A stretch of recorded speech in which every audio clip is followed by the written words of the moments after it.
Are you good? Okay, so can I have a meeting to open? So moved. Thank you. And second? Second? All in favor? Aye. Can everybody please stand for the pledge? I pledge allegiance to the flag of the United States of America and to the republic for which it stands, one nation, under God, indivisible, with liberty and justice for all. Okay. So, announcements.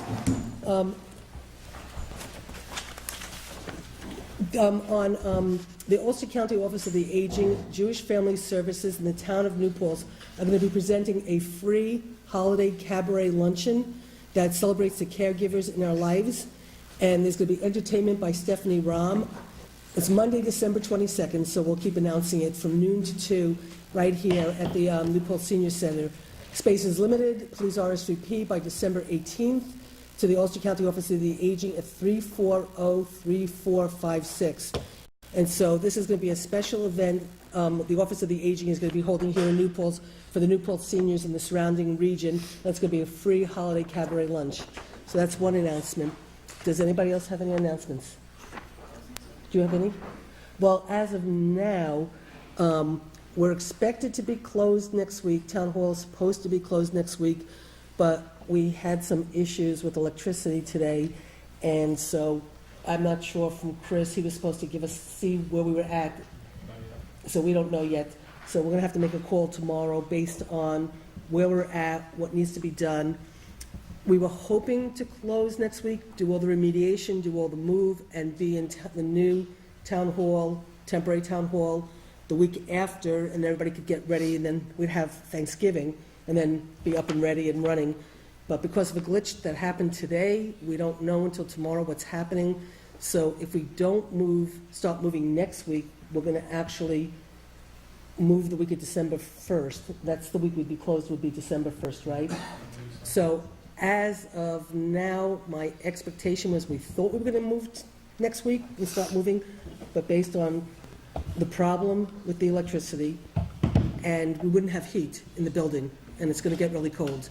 Yep. And then on top of the fact that we have to adopt the budget, we have to do re-levies and a lot of other work, closing down next week and shutting everything down might be really hard. So we'll have a meeting tomorrow with all the department heads, figure out what to do, talk to Chris, see where we're at, and we'll make a decision tomorrow, and then we'll let the papers know. Any other announcements? Okay, I apologize that Jeff and I were up in Albany today on a union arbitration type of issue and stuff, so I'm sorry that we don't have extra copies, so let me read the agenda. The 215 budget, an update on the town hall move, the standard workday, a building committee request for updated space needs, reappointment of a police officer, warrant prepays, and some contract updates that we have to do. So is And that... I'd like to add also, Rosanna, appointment to bar. Okay. And then also just a quick discussion on disclosure requirements for members of all committees and boards for the town of New Paltz. And do you want to amend the agenda to do the appointment first? Is the officer here? He is here. You're back there? Okay, we can certainly do the appointment of the officer first.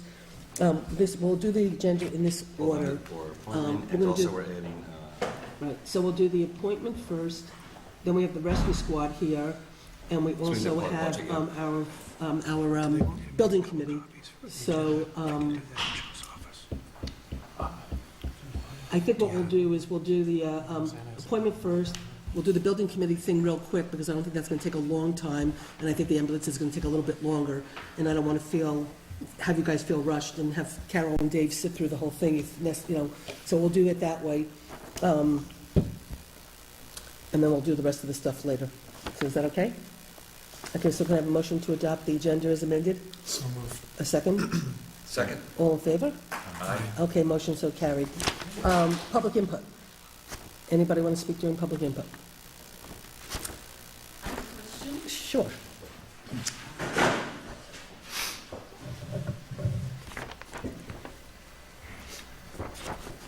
The IDA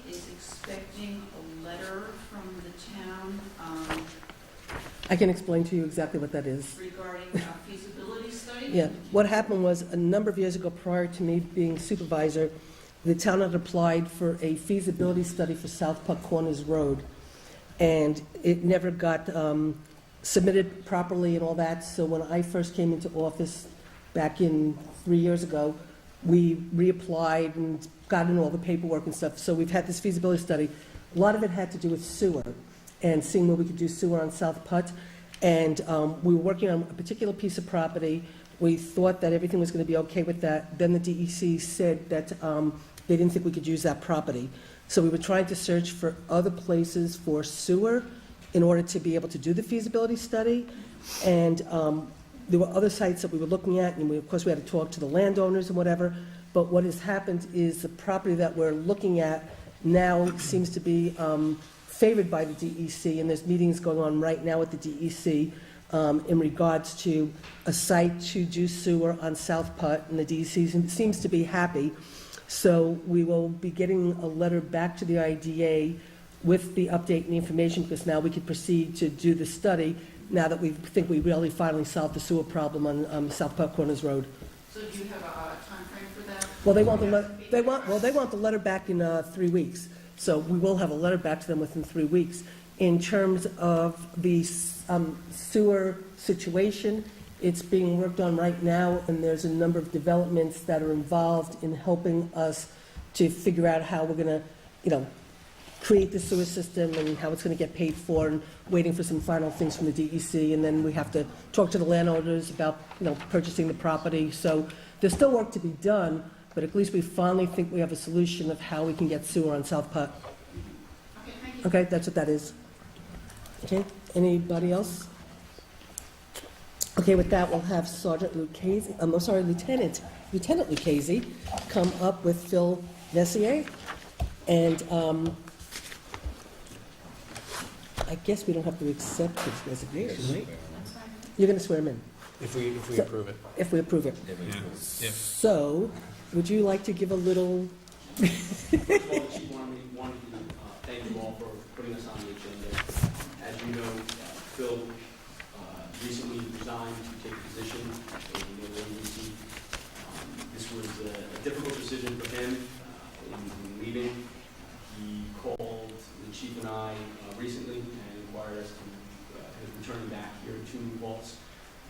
He talked to us about his love of the community and being here and being with our agency. He is an excellent officer, and we're more than happy to bring him back, and we're excited about this. And if we just respect the request, with your approval to reinstate Phil back to his position as a police officer. so you're here to stay? You went to the city of Poughkeepsie? Are you Took saying about 2 that- weeks for him to realize New Paltz wasn't so I was going to bad. say, are you saying that New Paltz is significantly better than the city of Poughkeepsie? All right, there you go. It's good enough for me. So, motion to Okay, so- reinstate. So I have, Is it so I reinstate or have, hire? so I have two civil service things. Is it reinstate or hire? No, this is what it is. We're going to, first, I have one civil service form I have to sign where I accept his resignation, and then we have another civil service thing that we have to sign where we basically reinstate. Okay. Okay, so do I have a motion to authorize the supervisor to sign both of these civil service forms for resignation and reinstatement? So moved. Do I have a second? Second. Any discussion? Welcome back. All in favor? Aye. Motion so carried. Okay, so congratulations, welcome back, and now Rosanna can swear you in, so you're officially, I was really hoping we were doing it individually, and I would vote against the resignation.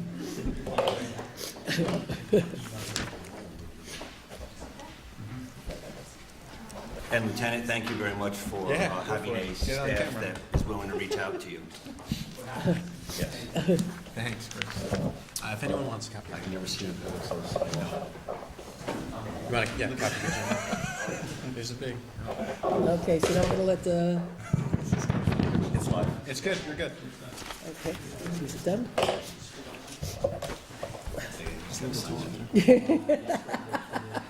Is everybody ready?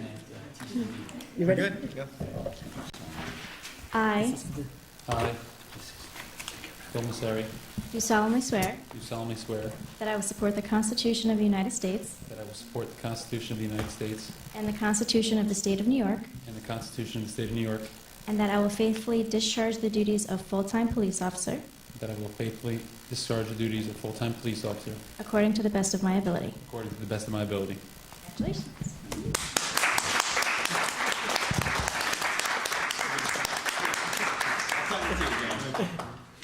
Want to give a little speech, or? Thank you guys very much, I appreciate it. You're welcome, we're happy to have you back. Bill, thank you very much. Nice having you back. Congratulations, nice having you back. Good to have you back, Bill. Thank you. Congratulations. Oh, you're taking. I have to give these to Lynn tomorrow. Thank Okay? you. Thank you. Thank Hi, you. baby. Thank you.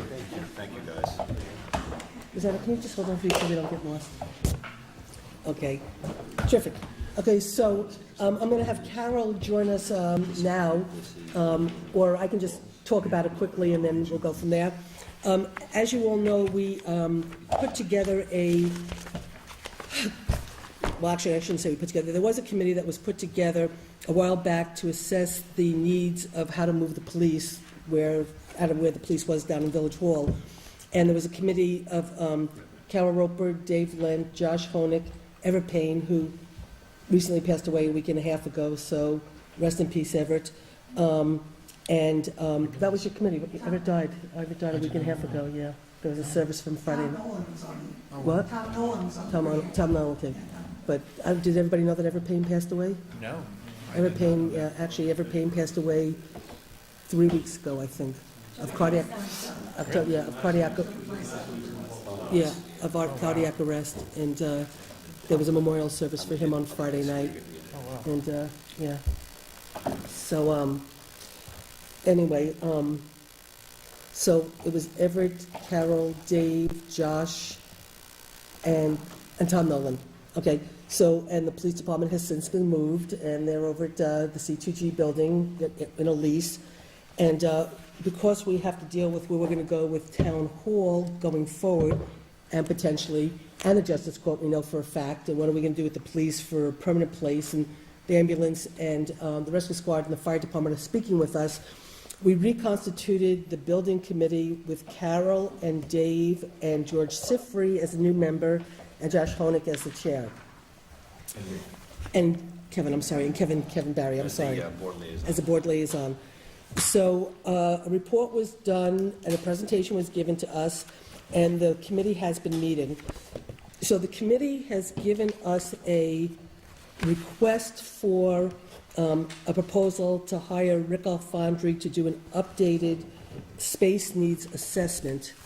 And I gave everybody, well, when Rick did We told it was going to be on the agenda. well, you We had, told it was not going to be on the agenda. no, what happened was, it's okay, we're not going to do anything tonight, we're just going to talk about it, okay?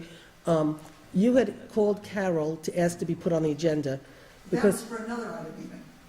oh, that was, When I talked to you, I said that was another one, that was on. oh, that's why I got so, well, so, okay, so Carol sent me an email, Carol called, my assistant unfortunately has been out because she had a death in her family, so I was listening to the phones. So I heard you call to ask to be put on the agenda, so I sent you an email saying you're on the agenda, and I thought it had to do with this thing. So that's why when you wrote and said we're supposed to give you a new proposal, and I was so confused, so you said maybe it won't be, I was confused. So anyway, I had put it on, I wasn't sure if it was going to stay on or not. I knew you were coming tonight, so I kept it on for the purposes of saying to everybody and you and your committee that everybody on the board was asked to look at the old proposal, you know, like the old review. So everybody was asked to look at that, and then everybody was asked to look at the proposal by Rick to do the new space needs. Stacy had asked, because we're so inundated with this move, that she had asked if we could hold off on making a decision on the contract, because she hasn't had time to really look at everything, because she's so busy facilitating this move to the new town hall with Chris, which is just 24/7 at this point. And then in the interim, we also had gotten, not formal notice, but we've been noticed that the fire department might be really interested in still possibly giving us and working with us to have the piece of land at Fire Station 2 to do this combined EOC.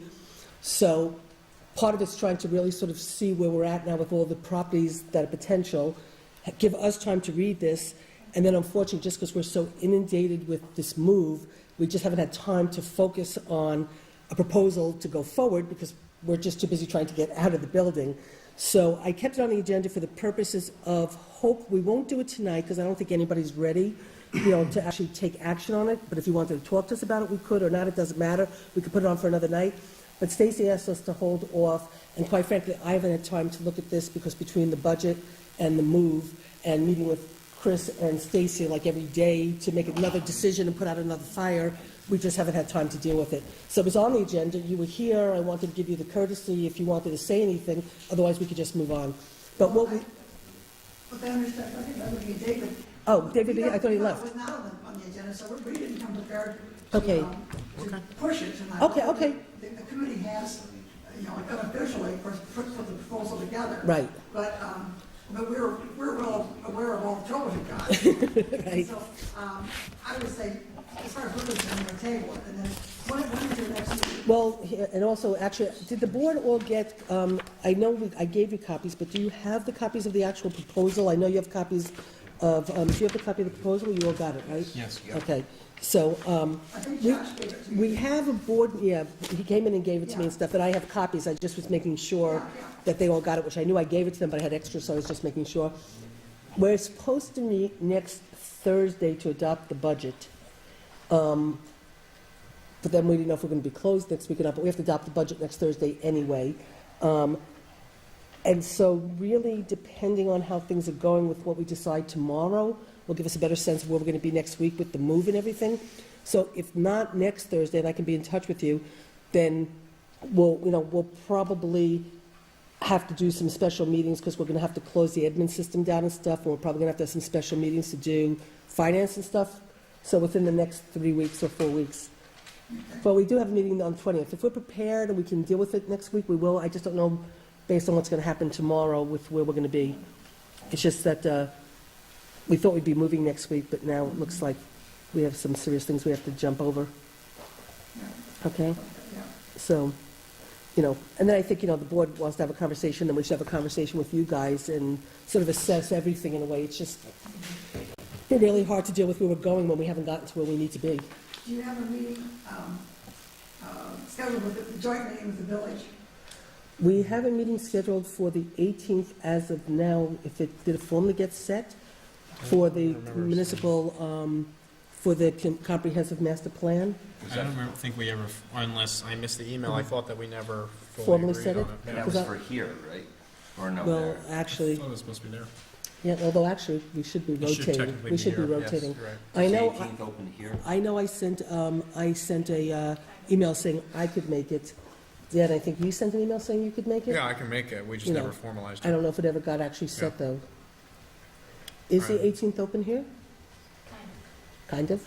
There's a transportation meeting, but maybe they It's just put it Yeah, back. except they're a big committee. We could close this. We could, give them half we could. that. Okay. All right. Or we can just have it over at the village. We can figure it out. Possibly, Carol, on the 18th, we can let you know. So we're supposed to have a I thought it was November 18th. We're supposed to have a meeting. November 18th. That's next Tuesday. That's next Tuesday, so it hasn't been set in notice, so Steve. we'll double check tomorrow. As of now, possibly the 18th. If not, maybe we can invite them to come meet with us on the 20th. But, I do sort of feel that in some ways we, It's on the night of the 20th. for us, right now, the only thing for the moment we have is adopting the budget for the moment, because we're doing some things tonight that, tonight was supposed to just be a special meeting for the budget, but because I didn't know if we were going to try to cancel next week, because we were going to be closed, and so we wouldn't be able to put anything together, I put a lot of things on for tonight, but we just can't adopt the budget tonight, so we're definitely going to have the meeting. So maybe we can have the village come on that night. We'll just stay in touch and figure it out. Dave? Just say this question. Yeah. Go ahead, Carol. The committee is basically concerned that consolidation does not get lost in all this shuffle. And we have It's a real high priority for the committee, I'll say that. the consolidation. And I think it's a high priority for this board, considering where we're at with the pressure on the town government to provide services for the community is getting harder and harder, especially under the cap and all of our, whether it's retirement, police retirement, whether it's, insurance and whatever. And when the village doesn't have to pay for the cost of running a government and just sewer and water and then whatever else kind of stuff, they don't have to, the burden, there's going to be a lot of decisions that are going to have to be made, and this board is prepared to start working on them. And so, yes, I think that's a very big part of the conversation. And I don't think we should plan on where we're moving until we really know how we could, the fire, the rescue, the police, all want to work together. The town, the justice, we all want to work together. There's one person missing, the village. And I think we have to have that conversation, which was why I was more than happy to recreate you guys so you could talk to the village. Well, the reason I asked about the joint Yeah. meeting was that we would like to meet with the joint. I agree. And I know you're up to over your heads and stuff, and the holidays are coming and all that kind of Yeah. stuff. So I just wondered if you did Yeah. have a meeting Yeah. scheduled. And we would Well, like I thought it was scheduled, but I guess it's not. And I guess, again, part of it will depend on with us tomorrow when we see where we're at and how we're, it's just, we're sort of already packing up in there. Yeah, right. And it's getting really hard to run government when you're packing up and working part-time and, Yeah. moving computers. And so Oh, yeah. we're just trying to, We're well over that, and that's why we thought it wasn't even going to be discussed tonight. yeah. And I don't want to- And I think it was just some miscommunication between me and you, and I thought you wanted it on, and I wanted to respect your request. But but like I said to Josh, if we didn't have to discuss it tonight, it would be better, because we're not really prepared because of everything we're dealing with. So anyway, go ahead, Dave. I don't know whether I can make the next meeting when you discuss this, so I want to share my only personal thoughts as to why we need an update of the space needs, okay, is that I believe that the police and the court are already using more space today than was projected they'd need in 2027. Now, maybe they've got excess space, I don't know, okay? The other thing is that I'm a little concerned that I think they had to take another hard look at the town clerk's area, and I think that there is possibly more special requirements that were missed the last time, and I think that's important that get relooked at. And the final thing is that I'm looking at that report that was done several years ago, okay? If in fact we need the question of elevators and stairwells and so forth for a 2- or 3-story building, I don't think it's in there. And also whether there's space for the appropriate heating and cooling, and also possibility for using geothermal heating and that type of thing. So I think that's why I personally think that we kind of have to have another take a look and be sure that those options are, or those things are included or reviewed. And I don't disagree, Dave. I think the only thing is a matter of the timing of when that study should get done, only from the perspective of if we're going to look to do a joint building with the police, the fire, the rescue, and the justice courts, and we're going to look at a 3-story building, that's a difference than if we're going to do the police, fire, and rescue maybe. Well, we still have to know the full units, and that's something that the committee and certainly the board is going to have to sit down and discuss whether that's inputted, okay? Right.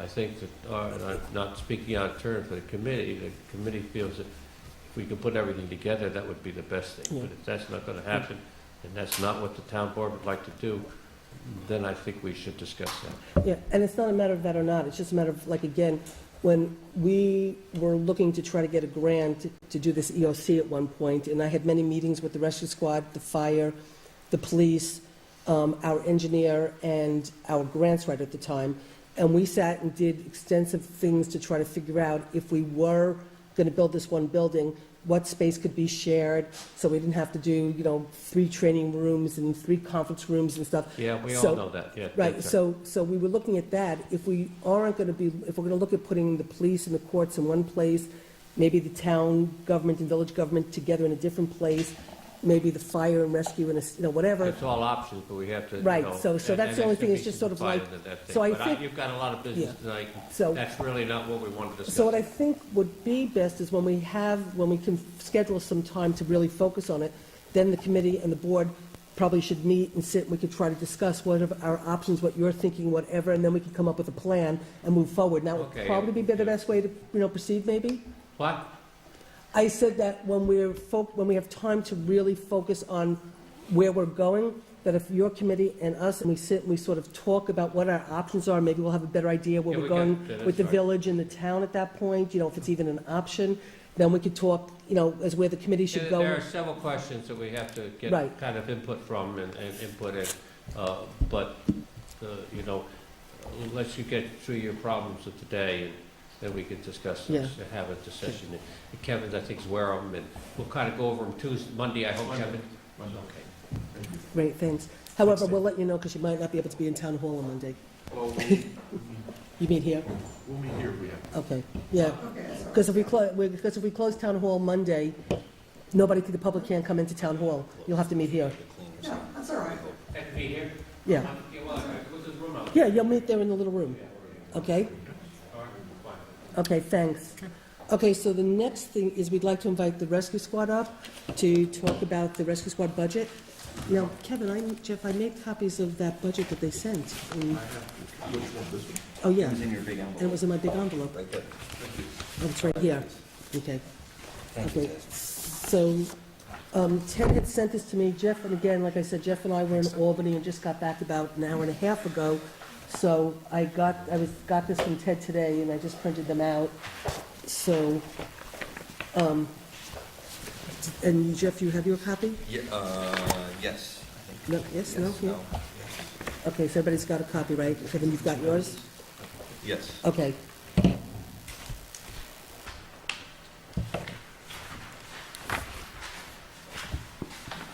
Before we get started, I'd like the opportunity to address some issues that were brought up at last Wednesday's meeting that we were not in attendance. The first thing I'd like to do is I'd like to thank the board for the kind statements and appreciation of the support of the rescue squad and the fact that we serve the community. But there were some things that were brought up at the last meeting that I would like to sort out before we actually get down to talk about the budget.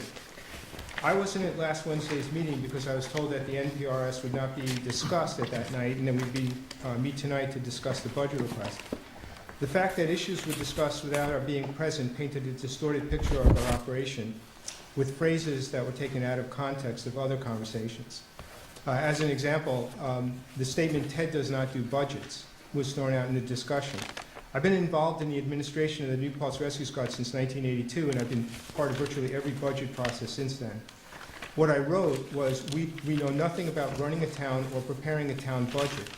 We do know about running an emergency medical service and preparing a budget to keep it operating. Another issue that was discussed was the fact that the New Paltz Rescue Squad has a robust balance. We do because 25 odd years ago, we were told by the town board to get our finances in order, and we have. The main resolution to that problem was instituting a revenue recovery program, that is a billing program for services. There was a lot of opposition from all quarters, but it's what we needed to do to survive and grow. We do have a substantial fund balance because we have substantial liabilities and obligations. I'm going to skip the liabilities and obligations. It was also stated that the addition of a second medic was supposed to cover its own cost. The addition of a second medic had nothing to do with increasing revenues. It had to do with capturing second calls in the district in a timely manner. It allows us to provide a level of care that no other service could provide at a reasonable cost to the community. No emergency response and transport covers the cost of any call from any agency. Every EMS provider has a contract with a town or village for funding to cover the shortfall of emergency responses. Instituting a second advanced life support crew has allowed us to respond to almost 98% of the calls in New Paltz. It was also stated that we are in a competitive business, and that's not true. We have never seen ourselves in competition with anyone else. We provide the highest quality pre-hospital care in the timeliest manner. We have met all industry standards of excellence. In addition, we provide a sense of community in our relationship with our patients. We have been asked to do things outside of our scope of practice, which makes our patients' lives a little easier at the moment of great stress. Feeding a pet, checking a house before we leave, contacting a relative are all things that people have asked us to do on a call. They are comfortable asking us to do these things because of the way we treat our neighbors, and you can't put that into a contract. It's also been stated that New Paltz Rescue Squad should go to the college and ask for a greater contribution.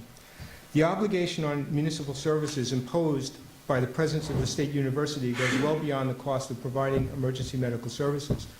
This is a discussion that needs to take place between the governments involved in the college. New Paltz Rescue Squad cannot be a middleman in these discussions.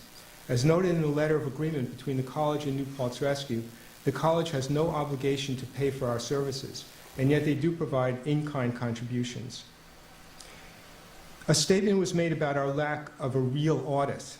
The website GuideStar was referenced as an example of the inadequacy of the auditing process. In fact, on page 3 of the form referred to in the website, item 12A, there's a reference to the link to our complete audit. The incompleteness of the reference of the incompleteness of accounting firm lacks understanding. As an aside, no town government has requested a copy of our audit since Don Weiland in 2003. We have reached out to the town board and subcommittees of the board to get together to discuss our differing views. This obviously has not happened. As a real not-for-profit business, we are scrutinized in a way that no other private company contracted for services with the town has been asked to do. The main disagreement that I've heard is that we have too much money. We don't think so, our accountants don't think so, our financial advisor doesn't think so, and nor do industry standards indicate that. I don't envy the town board. The decisions that it has to make involve a finite amount of resources and an infinite demand. This board will do what it must for reasons that it considers appropriate. All we can do is provide the community of New Paltz with an emergency medical care for as long as we are able to under the conditions imposed by the town board. And I respectfully submit that. This is not read out of malice. It's meant to correct issues that were brought up last time that we weren't there to be able to correct at that time. What I'd like to do is, and again, this discussion could take an awfully long time if we started picking apart the rationale for the request. What I'd like to propose, and from the business administrator and the town board with my rescue board approval, is I'd like to submit a request that we negotiate for a multi-year contract with minimal increases so that, at least for a finite amount of time, both boards have a knowledge of what the increases are going to be, rather than coming every year and going through this process and justifying, the increases. We will be happy to sit down with anybody and go through line by line, item by item, why we budget the way we do. Right now, the budget that we've handed you has a $212,000, I believe, deficit, and that has to do with the costs of doing business. We're not asking the town to make up that difference, but we would like some help in closing that gap. But you're saying 212,000 deficit, not counting the money that the town... That's correct. We left out the contribution of the town so that we'd have an understanding of, because we couldn't put it in. We didn't know what it was.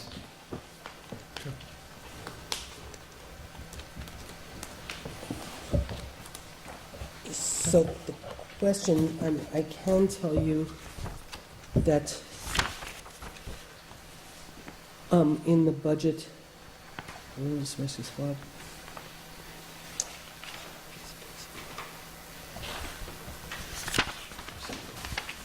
Okay, so in the budget as of now is $150,000, which is an increase of the $145,000 from last year. So that's what that's last year we had $145,957, and this year it's $150. That's what's in there now. Ted, is the fuel allowance for the college in the figures as well? Lauren, did you? No. No, we put in the amount that we would have to budget to pay for an overage. So that I understand it, you budgeted for the difference between what they give you and what you would spend? If we use over the amount that they give us. Correct. We budgeted money. You use over the amount, I mean, I've calculated at $3.50 a gallon, they're giving you about 19.2 in value a year. Done that math. Have you asked them for more fuel? We have a 3-year contract, so 2016 we'll go back and ask for more if we found that our calls increased, just like we did 2 years ago. Now, if I were just to do rough math on this, would I take your total operating expense, which is about $1 million?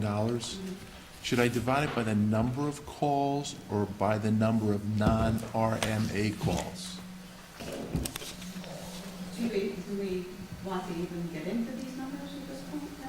Well, I guess my question would be how would that help in terms of determining your decision whether or not to Okay, so increase what are I, them? because let me see if I can cut through this for a second, for the moment, because originally when Lauren and I first spoke, and Lauren had said you needed 50,000 more, and then we realized that the village still owed you the 25,000, and, last year's budget was closed, but the village's budget goes till May, so if you got the 25, we could come up with 25. So I originally put 25 in, but then I was asked by some board members to take it out, and, we are where we are, which is how you ended up with 150 with the $5,000 increase. I didn't just increase you 5, I gave you the 175, and then when I took the 25 out, it just happened to be the 150. So in talking to some of the board members as we've been trying to muddle through this and understanding that you don't want to have a long, protracted conversation tonight, one of the suggestions that were made, so I'll ask the board if you're okay with this, was there was an agreement by most of the board members. I'm sorry, Dan, I knew that you were sort of supportive of giving them the money, so I didn't have this conversation with you, that we were going to, it was requested by me that possibly what we do is we put 25,000 aside in the fund balance that's allocated to you guys, so we can pass the budget knowing that there's a potential we're going to take 25,000 for you to give you the 175, and then there was going to be the conversations happening, and so in a way, I think in a way that might feed into what you're saying is let us sit down, let's figure it out. Kevin can ask the specific questions he I wants. just want to ask a few questions tonight. Okay, is that okay if he just asks for you? That's fine. Ted, we have to watch taxpayer money. Mhm. So in order to watch it, we have to understand where it's going and why it's required. So I'm just asking some basic questions. So- And I think, actually, though, and then I'll let Kevin, because because I went through the guide stars, and I pretty good with numbers. And we have asked for this, and I apologize that we didn't ask for it clearly, so thank you for sending over the P&L.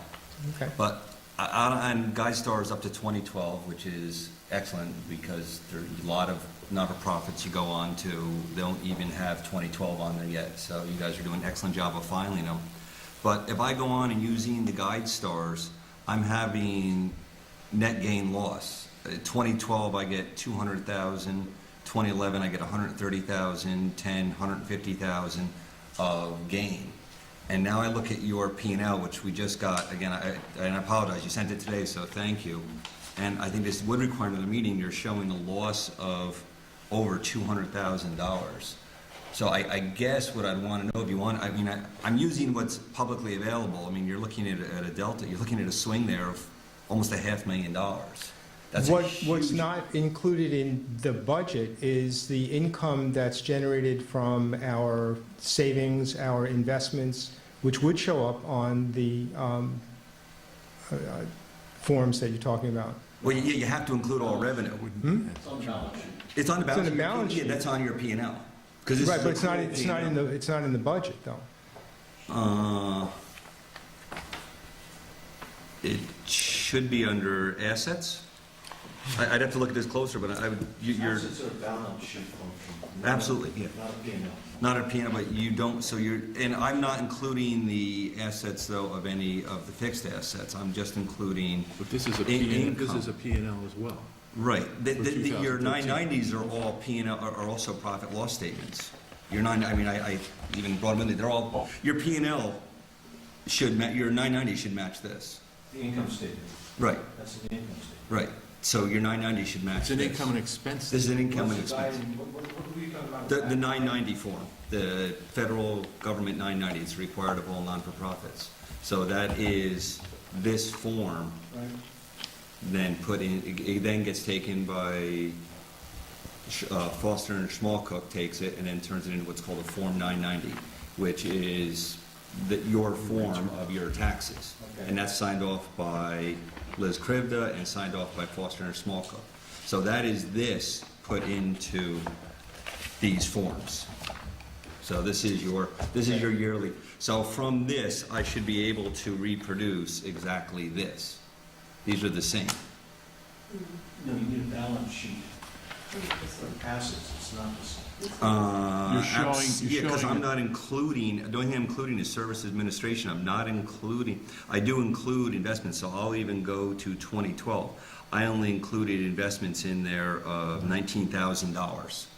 So I you're only- showing and that's all a it is. gain of 214,000. And if I for took off 212. 19, that would give me 190, that would give me a gain of 196 if I take that out. So that still gives me a gain in 2012 of $196,000 if I take out investments. And I don't have any fixed assets included in this, which is the ambulances, the vehicles, the computers, real estate. So, because if you include all those, because then if you keep going into the 990 form, so for example, it shows a total fund balance of about 1.9 million. But then you back out about 800,000, 850, again, it's a little harder to do, of fixed cost, of fixed assets, which is your building and your ambulances, your computers and all that. So that gives you a fund balance of about $1 million in hard dollars. That would include your investments. That would incluod all of those types of dollars. So those are not included in these numbers. It's on the balance sheet. So what I guess I am befuddled by how I look at 5 years and always showing gains, which is great, but now I get a P&L now, all of a sudden it's showing a tremendous loss. So we put all of those gains into our reserves, and we broke those down for you, and how we use them. We have a vehicle reserve fund, we have a housing properties reserve fund. So those are broken down on our balance sheet. They do not go in our budget, they don't show on our budget. We can use capital reserves to balance that budget. We can take $212,000 out of our investments and balance our budget. Okay. That's our capital reserves. No, and I'm totally with you. I'm not using capital reserves in it so either. So if I take 2012, and I'll even break it down to in services, you took in collections of 919, just shy of $1 million, 919,221. It doesn't show whether that includes the government contribution, because those are put down to zero, so it's just how it's entered into the 990. So you showed $1 million to round it up, 919, if you want to round it down, 900,000. I'll take out investments. There was 770 listed as other. There's 32,000 in contributions. I could take that out. So let's just call it 900,000. Your total expenses were 757,000. So now I don't have any of your reserve funds, I don't have any of your balance, I don't have any of it in that. All I'm taking is your pure revenue, which is your billables, your assets, which was just shy of $1 million, and your total expenses, which were $757,000. And you're looking at 2012. I'm just looking at 2012, so that shows, and each year you showed an increase, which is great. So that showed, even if I back out a couple of things, it still gives you $200,000. Okay. So I'm confused how that now is being flipped over all of a sudden into a P&L of negative 212. That's $400,000 swing. Okay, now as you're looking at the P&L for 2013 or 2014, you're noticing that we now, as of 2014, we're now running two LAS crews. They only have 2015. So you don't have, what was that? They have 2015, you know. I have all I have is 2015. 2013, I apologize. I think this is in there. That's 2015. This says, it says 2015, it says 2013. This is 20. So then this hasn't happened yet. Oh. For next year's, this Oh, no, I need something that's going to happen. Okay. Well, then we would kind of need to know what Oh, so this 2013 thing was. was just 23. So this is what- Here, it says 15. It says right here on the top, it says 13. Yeah, So it okay. says I went to- January $112,000 in the hole. It says January through December 2013 on top, so that's why I assume this was 2013. So you're running 2 crews now, so Yes. your operating expenses are higher, your payroll's higher by how many? I would say approximately 30%. All right, so 30% greater. Now, will that also generate 30% or so more in revenue? Well, here's the fun thing, is that we don't get revenue as we do it. We get revenue 2 years ago, because as you should know from the medical industry, you turn in a claim to the insurance says, well, we're not gonna pay $100, we're gonna pay you $12.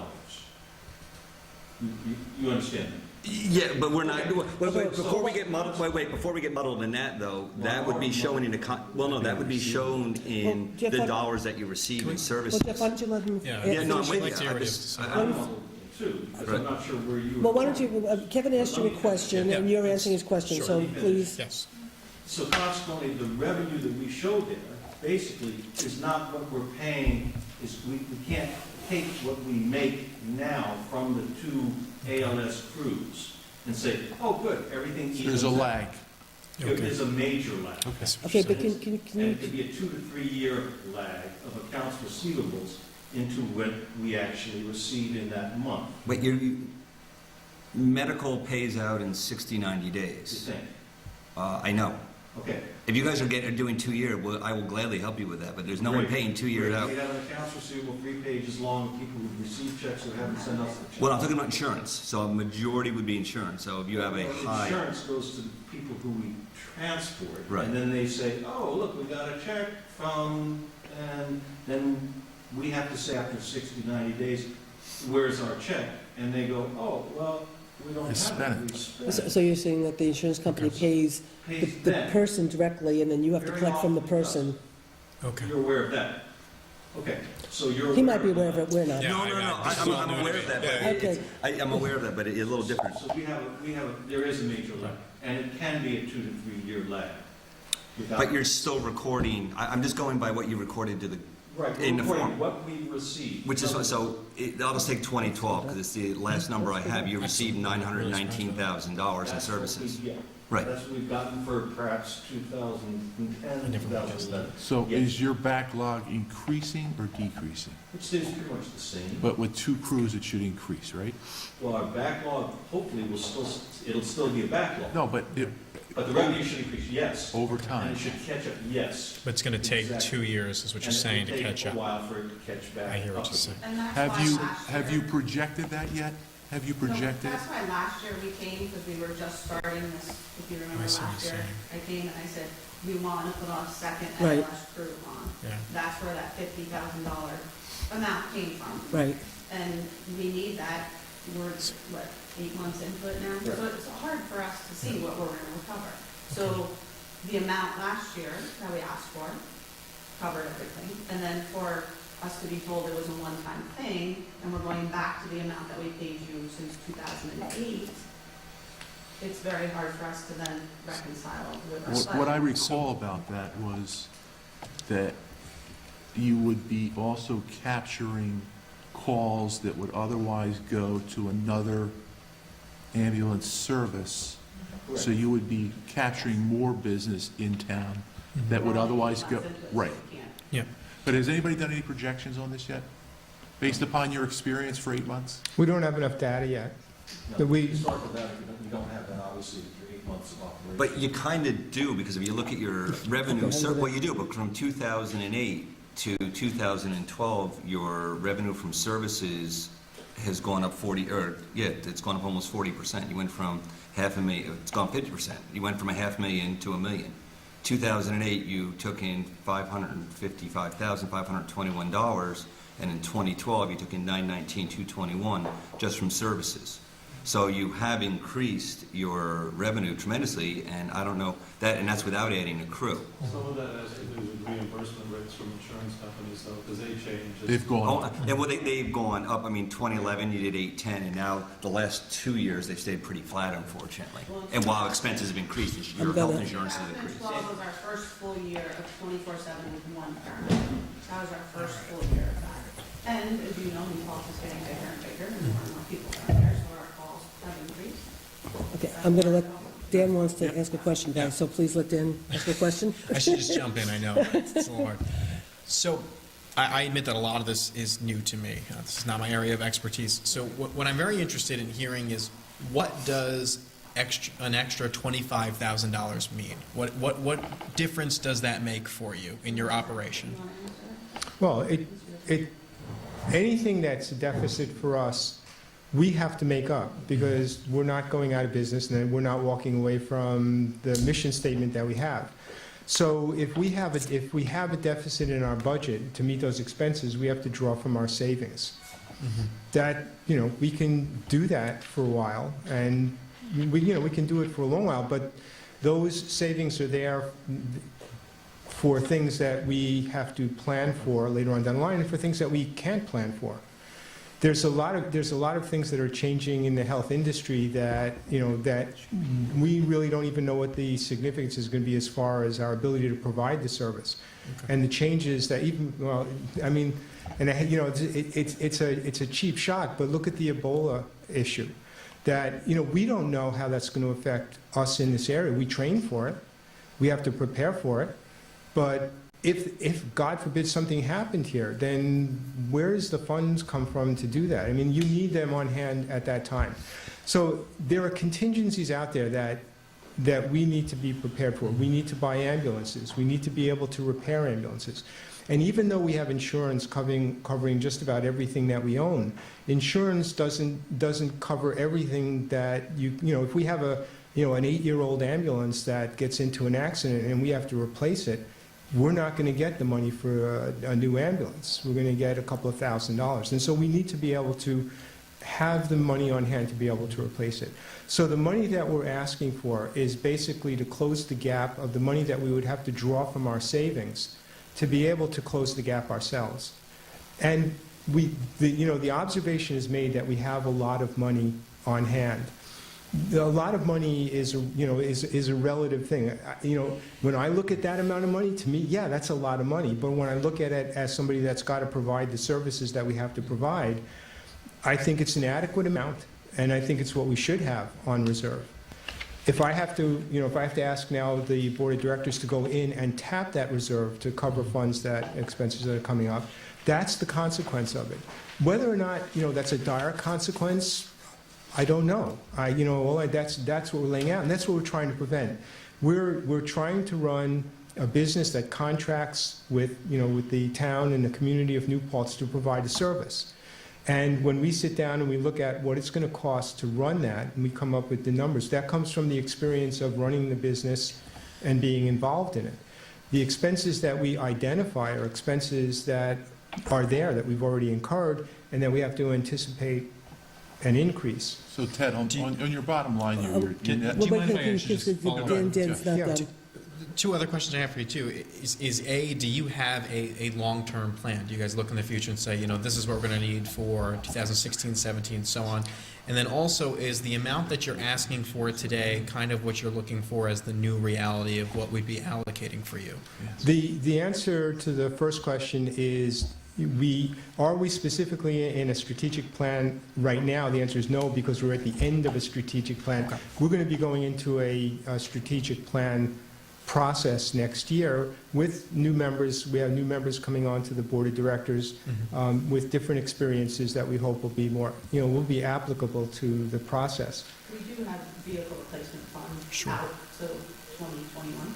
Okay. Of how we have to replace our vehicles, and then we allocate it to buy those vehicles. I mean, we do keep track of the equipment that we own, when we expect to have to be able to replace it. I mean, we have a lot of equipment that, has a finite lifetime.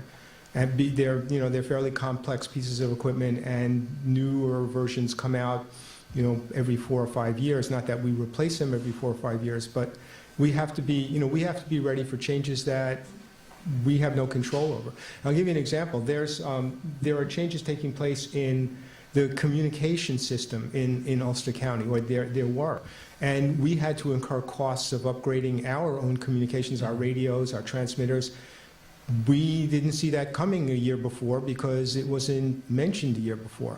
So there are things out there, there are technological changes that, that we have to be ready for.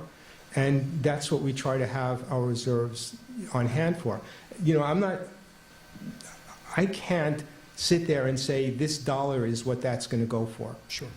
What we can say is we have a certain amount, we're going to be replacing an ambulance, in 2 years, and here's the money that we have reserved for that. There are things that I can point out to, but there is a finite amount of funds that are there that are just there because. And, I could give you the list, on there, but, and we'd be glad to sit down and talk to people about that. That's something, we've never shut the door to having people come in and go with us, line by line. That's not something we want to hide.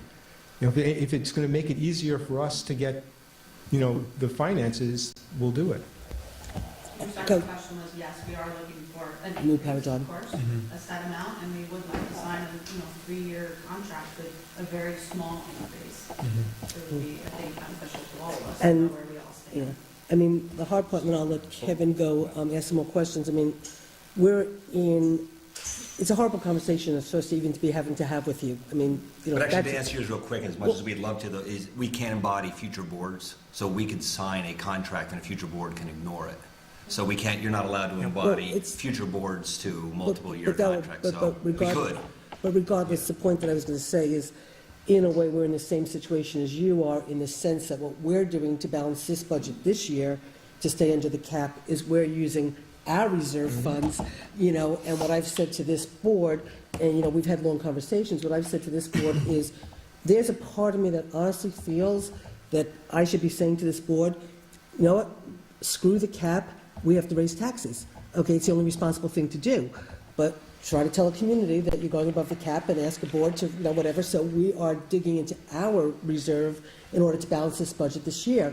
What I've said to this board is, if we're going to use our reserve to balance the budget this year, it's okay. It's a fiscally responsible budget because we're leaving some money in the reserve for next year, but you can't continue, just like you can't continue to balance the budget using reserve, that this board's going to have to be prepared to make some real tough decisions in regards to the community, in terms of what programs do we start cutting, or how do we force, a real conversation about the village government paying either, if the village wants to have a village government, how are they going to start to pick up, and pay for the services, or do we consolidate so we can then get the $1 million from the, and save another $1 million and go forward?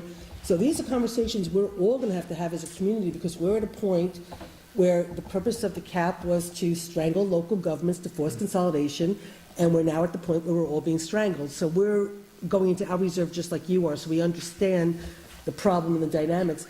So the only thing I could say is, in terms of doing it would be good to sort of know, I mean, I know if we give you the extra money, you're going to want that money next year and next year and next year. You're not going to ask for that money to, be taken back. You need it for whatever. The problem is, for us to go into the future, again, it's like, we don't know every year from year to year what the retirement's going to be for the police. Like, we just got hit with a $250,000 increase in the police retirement. We just got hit with a $150,000 increase in medical benefits. And then if you're trying to live under the cap and then the freeze, where's your room to go? So that's really hard for us, because you can't predict, where we're going to be next year. And so, the library, they did a referendum, $400,000 every year. The community's going to be taxed for $400,000 because they had the ability to do that, So it's like, it's hard. I mean, Jeff and I today were like sitting and looking at the police contract to go forward with the police contract, and what's that going to cost us, and how much is that going to embed, So you're sitting there, you're looking at like your increased costs, and you're going, well, that already ate up the cap, and we haven't gotten retirement. So we're all in a real difficult time, and how we make this work, we want to make it work. It's just that, we understand it, but go ahead, Kev.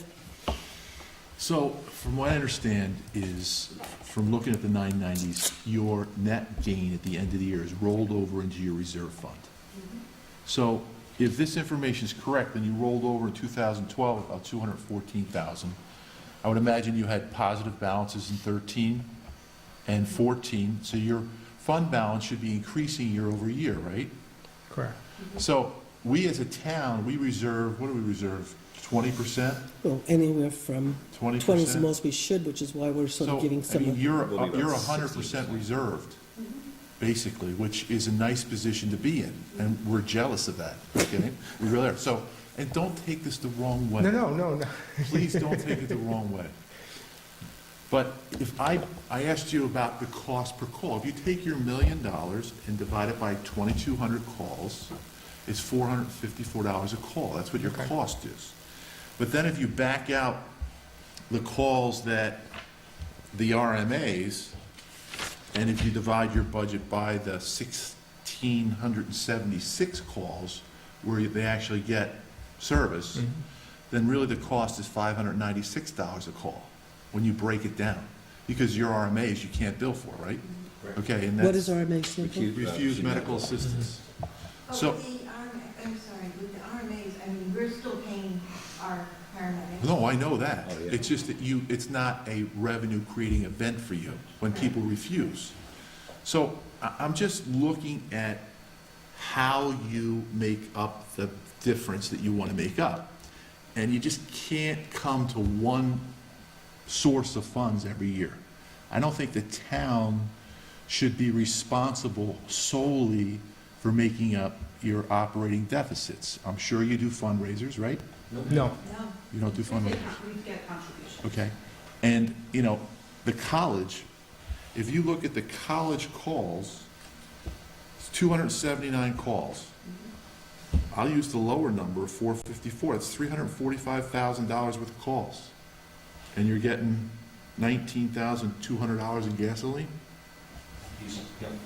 It just, somebody has to have, and I don't know if it's the town's responsibility to have a conversation with the college. I don't know whose responsibility it is, really. But I would think that you'd want to be reaching out to them too, saying, well, why don't you give us 40,000 gallons of fuel a year to kind of make up for what you're doing for them? We do bill for those calls. And also need to have insurance. So you bill them for the calls, even the RMA. No, mate, you can't. There's no The way. RMA, so your RMAs are, 40% of your calls to them are RMAs. That's not billable. Right. Not billable, yeah. Now, I and think that, we're is that getting- related to, What's that? The other 60% are billable Right, calls. right. And all the students are required to have insurance either Right. through the college or through their But parents. he's saying, So if every the student college refuses, Sure. we pick up the Right. cost. Do the police go to those calls also, or do you rely Yes. on SUNY PD? When you go to on campus, on campus. the SUNY PD will assist there? are those calls related to, I know it's a lot of policies for schools, if you have a student that's throwing up, for example, you call in, or that's at least what it was when I was at Marist. Is that what a large part of those refusals are as well? What happens is if the RA has to, from what I understand, correct me if I'm wrong, if a student is, quote, sick, the RA is obligated to call the rescue Yeah. squad. If the rescue squad comes and the student refuses to go to the hospital, they don't get reimbursed for That's that an call. RMA.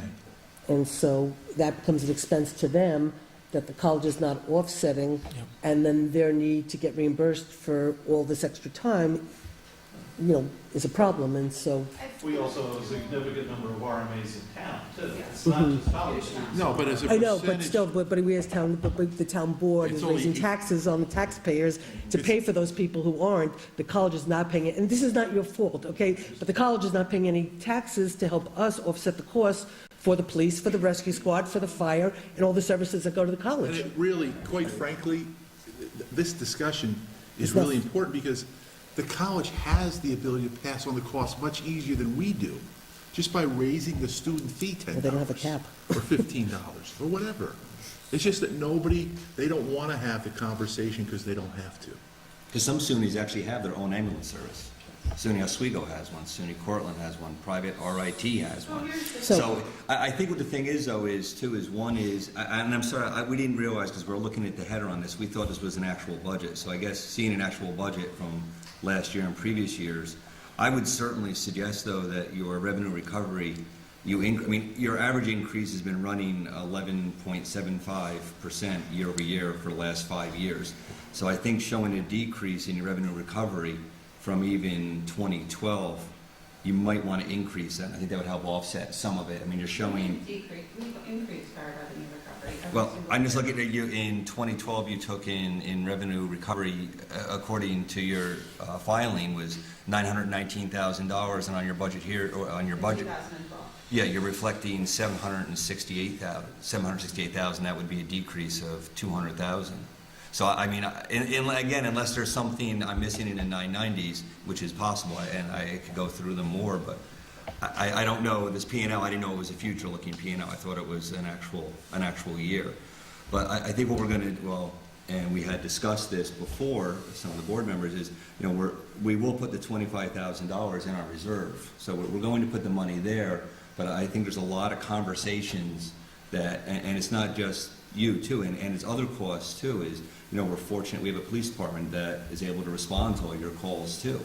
And that takes this cost, and, you know, when Kevin and I were doing some back of math, I mean, that just takes that whole cost, and now your emergency services have even jumped greater. And then your fire department, God forbid, they have to, if it's an MVA, you have now a fire department, and then that jumps. So I think what we're trying to get down to is, how do we pay for all these services, stay within the cap? Susan asked Kevin and I's opinion about making a vote to go past the cap, because we actually still have room, and as you can guess, we said,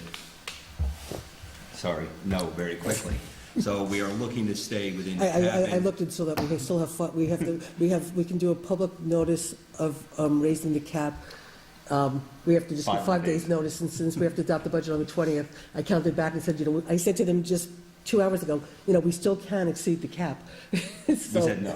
What is our cap actually set at, by the way? what do you mean? What would be the cap limit? Just under 300,000? Well, right now, basically, well, basically, in order to take last year, to be under the cap, from the budget that we have, I gave you guys a budget, and, you know, and I kept taxes the same as last year, but we're using a hell of a lot of fund balance. And again, we can get through next year, this year. Next year, maybe the B fund's a little nerve-wracking for the moment. I have to figure some things out, because there's no revenue that really comes in. If we raise taxes this year, we'd be in better shape next year. But we're not raising taxes right now because there's not, you know, the support to go above the cap. There's $276,000 right now that we could use to put into the budget to go to the cap, which would be a 1% increase, basically a 1.2% increase. So it's And- 1.2%. Right, so that, we have 276,000, so I took that money today, started taking some money and put it back into the fund balance and raised the taxes, but now I have to look at the split You have some between like the fine- B fund, the A fund, the You DA have and some the DB. fine-tuning to do. Yeah. Okay.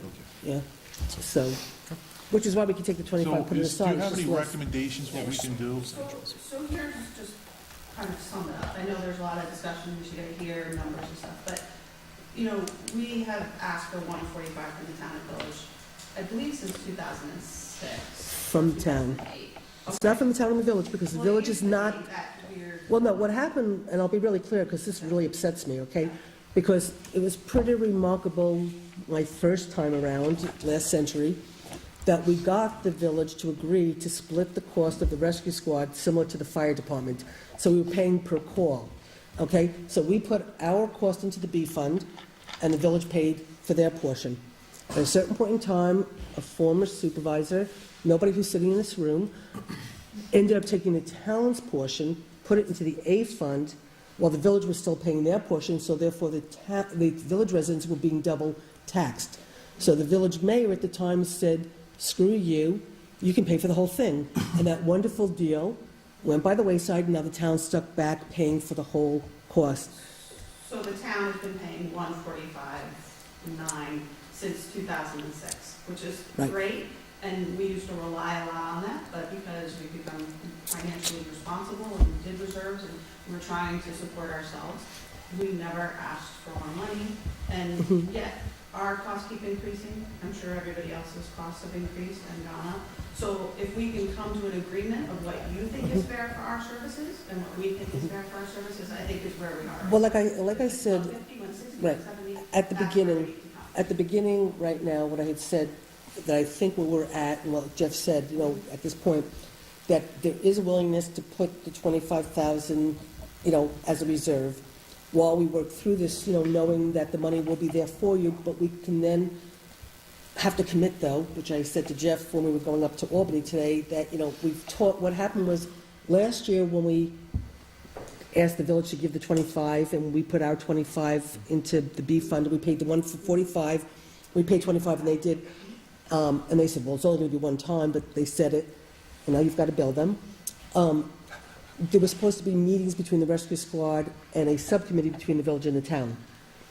I don't think that really ever happened, okay? So like I was saying to Jeff in the car going up today, if we can put the 25 in reserve, then there's got to be a commitment that we meet, we talk, we figure this out, and then simultaneously, maybe together, we go together, whether we deal with the village, we deal with the college, whatever it is. It's not fair necessarily to have this on your shoulders, but on the other hand, it's really hard for us too to just be the default to say, well, we need the money and you need to come up with it, because we're in a box also, kind of stuff. So I think there's a willingness to put the money aside knowing time is running out. So let's put the money aside knowing it's there, to be captured. But then we can start to have some more meetings to talk about how do we maybe go together to the college? How do we together, sort of figure out, maybe we go to our local, our assemblyman and senator, what can we do to work together to try to figure out what you need and how we also then are able to, I'm terrified that next year, that we're going to have to raise taxes greatly, or we're going to have to start cutting programs, honestly. And so, I think, Lauren, you said the key thing, though, which is we don't want to be the ones to tell you how much we should give you. We would like you to come to us and, and Kevin and I totally have you come to us and say, we only need $5 this year. But that's not going to happen. Well, they did We're come. just doing back of the napkin math, which we totally admit we're doing here. Just taking a gross number, dividing it by a gross number. Drill down and get a cost, because that's the conversation. So we'll just use the example of, and unfortunately I was here and it was under Tony Hokinson that really did mess up the budget. And Terry Dunnigan had every right, and actually it involved in it went to litigation. I was sued, the town was sued, and rightly so, because it should not have been put on what we call the A side of the budget, which covers everyone that lives in the village and the town. It really did belong on the B side, which is just the town. But I need to go and have that conversation, and I'll use one of the very heavy users with Woodland Ponds. The amount they're going to give you for an ambulance in 2 years. That's barely going to cover the chassis probably. I think we'll be lucky. So looking back, it wasn't even a good deal then. It was a great deal for them, but $150,000.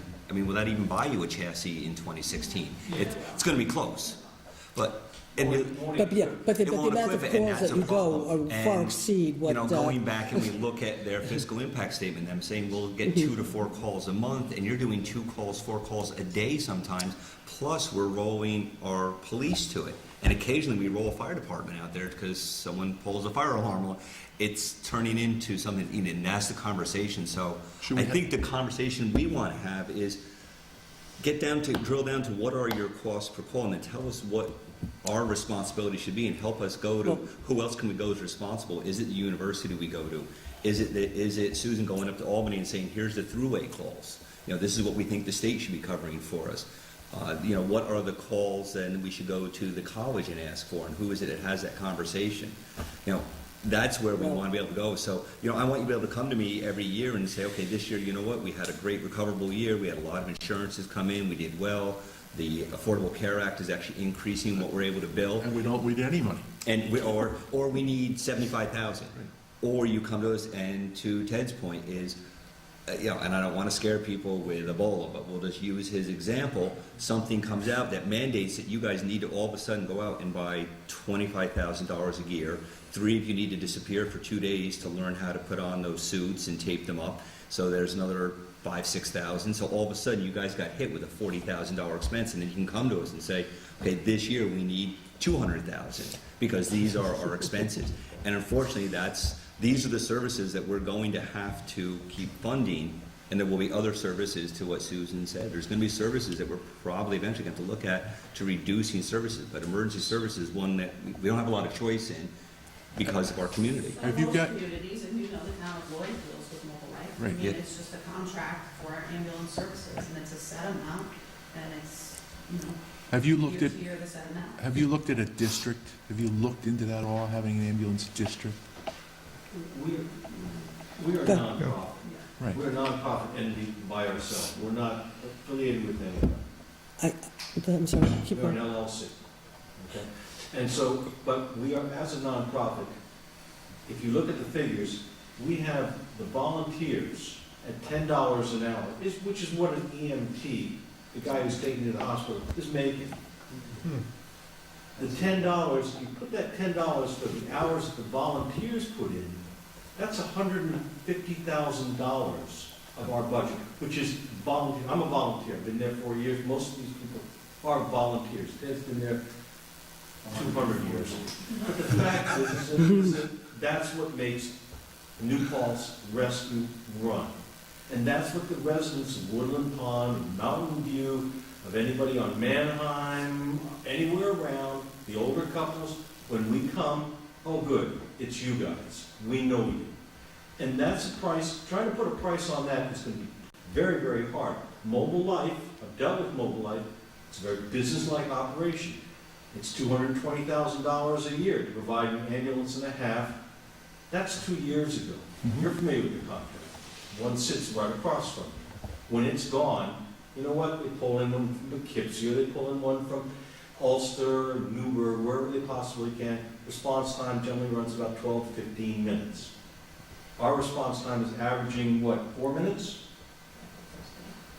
We get to where we get to quickly as we can. For the drunken student, for the guy who's been in an accident, for the old man who's fallen down and stuck behind his bathtub. You know, and one of the things that he brought up, and I want to throw this out, is that 2 Christmases ago, I'm a volunteer, I was there on Christmas Day. Brother and sister had problems. He fell down.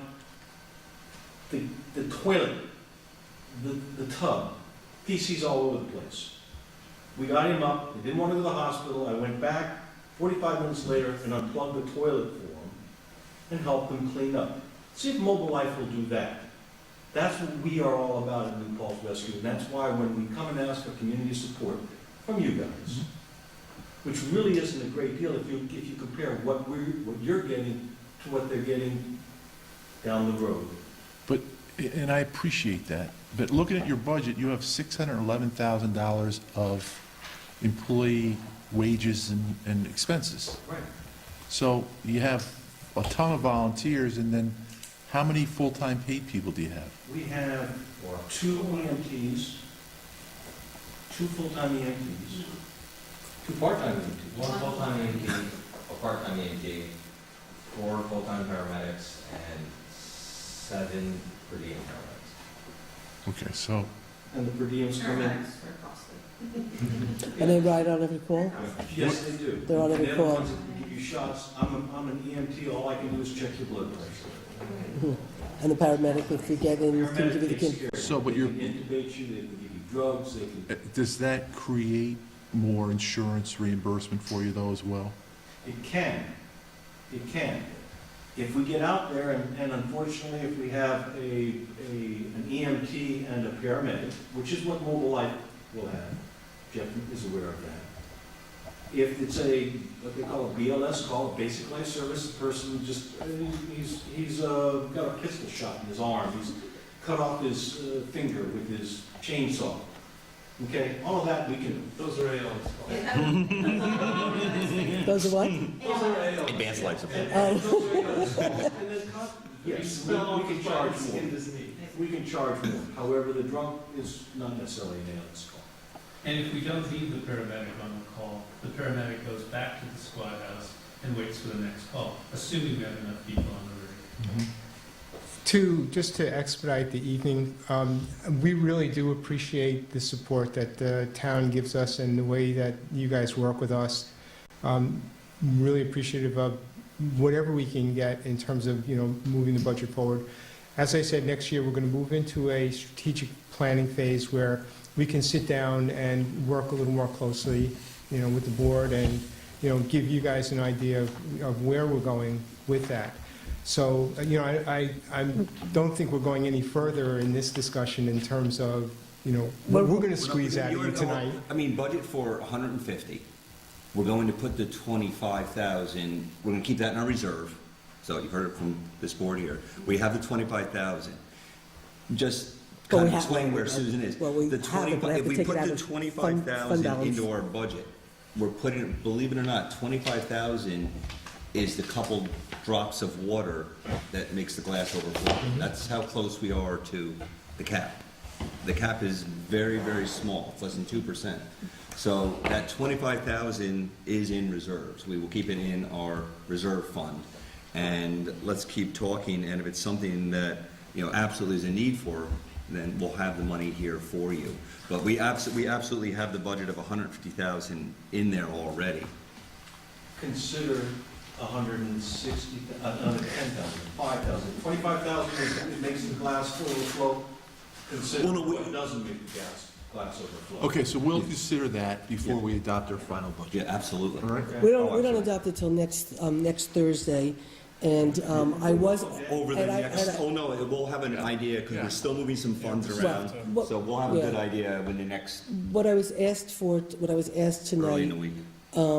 by some of my board members was that they didn't want to have to make a decision tonight because we didn't get, and it's not your, it's, again, like I said, Jeff and I didn't get back till 6 o'clock, and so I first printed this out, so, nobody got the time to look at it, so I was asked not to ask the board to vote tonight, but, make the commitment that, we put the money aside, and then we have to adopt the budget on the 20th, so we can adopt it on the 20th with the money already allocated to you, or adopt it knowing that the money's there for you, but, Quick question. Sure. Do you have one person, is there one person that we can communicate with on a regular, quick basis without a lot of telephone messages going back and forth? well, Get hold of Susan. yeah, well, let me put it to you this way. No, well, actually, let me say, I want to answer I don't know how to answer that question, quite frankly, from the perspective of, you could talk to me, and I don't have as many questions as other board members, so whether I'm the right person to talk to, I'm not sure. If Kevin has the chance, we'd like to sit down with somebody, and we'd like to really go over this thing, so that I will tell you what, I will definitely get back to you. We will not be voting on the budget, I believe, We have to until do it by the 20th, so we have it next on Thursday, Thursday. the meeting, and we are not meeting the 19th, I believe.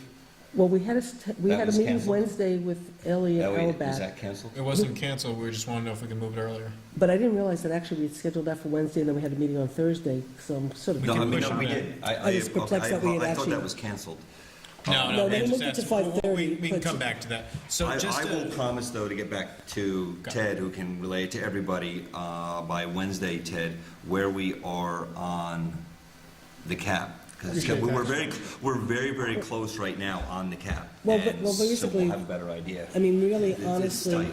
now what's going to happen is, it's like, in other words, the money from our reserve, which we're already dipping into too much, we're going to take money from our reserve, so you don't have to take money from your reserve. Truthfully, that's really what's going to happen, okay? you can have an ambulance. So, just to wrap this up, make sure we all understand this, right now, we're sticking with 150,000. Before we adopt this budget, based on where other numbers fall, we will evaluate if we will move that number up, but we are seriously considering giving the whole 25,000 the reserve fund at the very least. I corrected how I said that. Yes, I mean, but I think we could go even further to say, hopefully Kevin, Jeff, whoever. Okay, well, all I was going to say was, I think Kevin and Jeff. We still have about 4 lines. Before, This is only before one we line. Well, what I'm saying is that, in other words, what I can say, I think what I can say is We have that many more lines. we will adopt the 175 next Thursday, or if we don't, it will be in reserve, because if there's still more questions and concerns, the money will be there, and then eventually it could be moved over when everybody feels comfortable. Would you do me a favor, though? Would you please write a letter to the college and ask them if they would contribute more fuel for next year? What I would Why prefer not? to, We can, that's a discussion we need to actually, have. Kevin, honestly, my And- preference would be, I'd like to ask this if it's okay. My preference is, I don't want to waste time going over to the college and asking for more money for fuel. I want the college to put some real money on the table to help offset the cost of the ambulance and for our police and for fire, so we will spend time together figuring out how we will approach the college. I just, Someone press I the red button.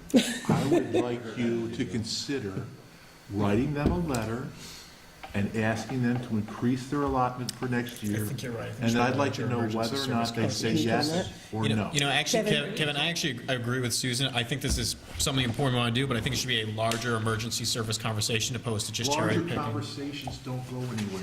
No, but the point, but, we can decide strategically how to handle this, and maybe they do go back and ask for whatever, but I don't want the college to say, no, they are constantly throwing out, but we give fuel, we give fuel, okay? Constantly they say we give fuel, and I sit there, in these meetings, you know how I feel at these town gown meetings now, I respond and all this kind of stuff, it's like, great, congratulations, you give fuel, okay? Meanwhile, we give a hell of a lot more on, whether. And I don't want the college to turn around and say, great, we'll give you $5,000, Right, and then we lose exactly, the and thing we're on done. everything else. Right. I think it should be a Give them larger less, conversation maybe in give them emergency less. services. No, but you know what? No, It's like we sit there with UCAT, they give fuel. No, but They they give have a fuel. $200,000 You know what? They gotta give more than fuel. But listen, they have a $212,000 budget deficit. They're asking us to contribute. They should be asking other people to contribute I don't too. understand that. You're gonna have to do that anyway, right? But technically, We'll take from our reserves. 16, and then we'll go and renegotiate We'll that. have to pull from our reserves. but technically, they have a deficit of 212, but we usually give them 145, so. I know. But all we're saying is, in a way, maybe they will go back and ask for more fuel, maybe they won't. We're gonna figure this out, and then I think you're committed to working with us to do what it takes for us to help get you the money that you need. And wherever the money comes from, you don't care as long as you get the money, okay? So, no, but you know what I'm saying. I mean, but in other words, you're willing to work with us in terms of, I think we're stronger together than we are alone. Whether it's going to the village, whether it's going to the college, as a community, this community has to start to come together, the college, the village, the town, and the school district for that matter, to figure out how people in New Paltz are going to be able to afford to keep living in New Paltz. End of story, okay?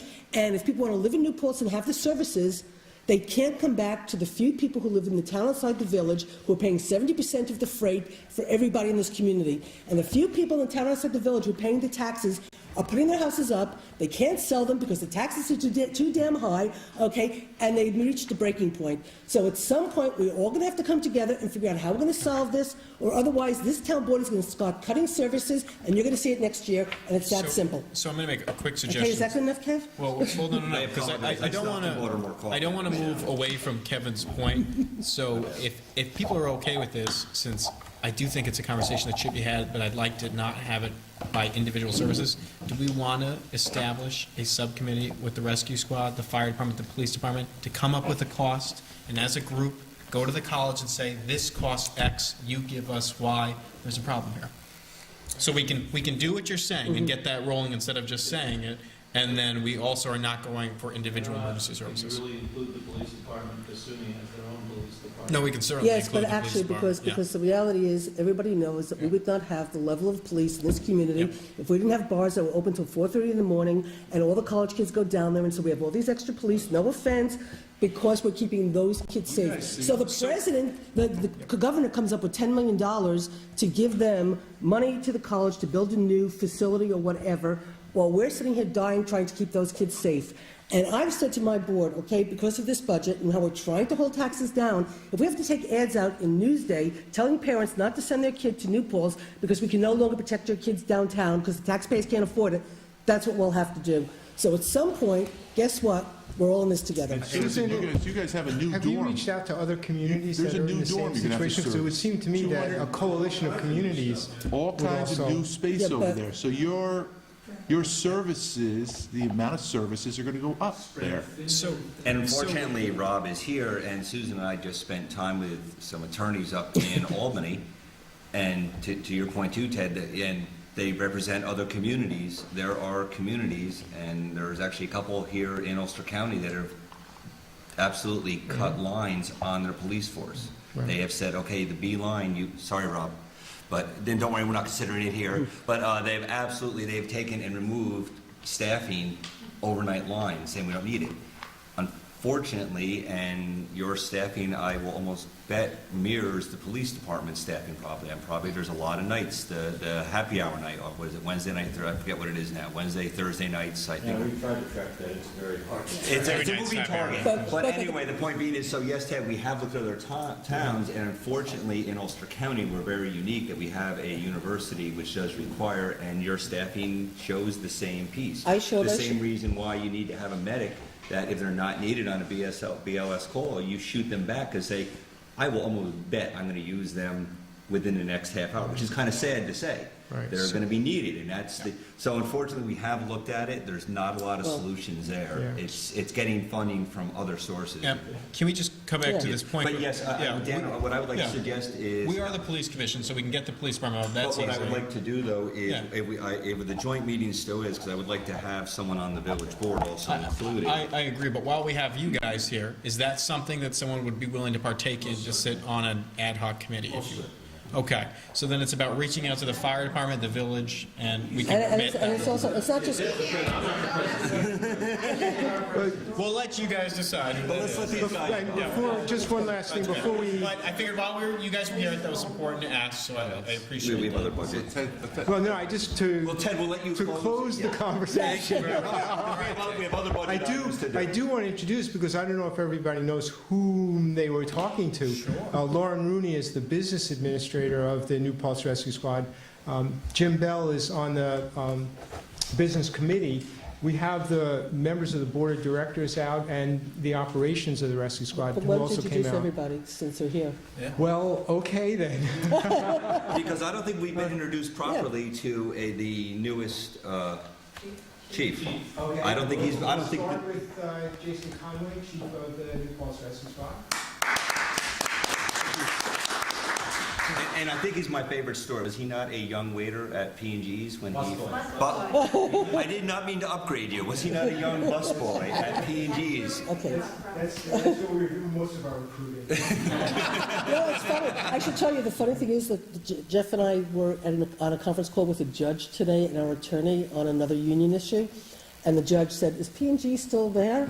And, right? And we had a long discussion of P&Gs with the judge, right? But thank you very Anyway, much go for ahead. stepping up. Go ahead and Yeah, continue. Jeff Salt is our captain. Lee Martier, board member. I mentioned Lauren and Jim. Scott Bender, board member. Mark Rosen, a board member. Patty Whistler, board member. Thank you. Right. And we have. Oh, nice, Carol. Wait a second. I worked for them for a couple, 2 or 3 years, but they were. Oh, really? And my son was, Bill, you board member? Oh, okay, okay. But thank you very much all for Okay. coming out. Thank you, guys. Okay, We so, apologize if we kept you longer than you thought, We'll so talk. thank you. okay. Jim will help with the move. Thank you. Oh, my God. Thank you, guys. Thank you Thank very you, much. thanks. Thanks a lot. Thank you. And they're all Highland family. Carlson? Thanks a lot. I know, I've been around. Thank you. I know you did, yeah, I know. I thought you had another ticket or something. His dad is an administrator. My info's on the town website, though. Human services? What's your name? No, for Oh, right there, Jim Bell. CP for I worked with a Jim Bell, but in advertising years ago. Thank you very much, thank you. Yeah. Okay, so, His son was good. fun, huh? His dad. What was Carson's dad? Oh, Carlson, Administrative judge in. he was, no, he was DSS. Oh, director DSS. He was director of DSS I in Dutchess County, apologize. The son went to Albany Law in and Dutchess County. now he's an administrator for her. Okay. That was nice.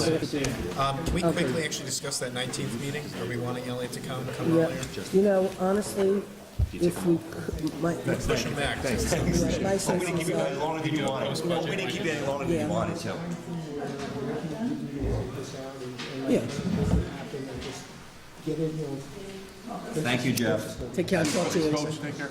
Coach, Okay, good night, bye, Jeff. good night, Jeff. Okay, Thank you.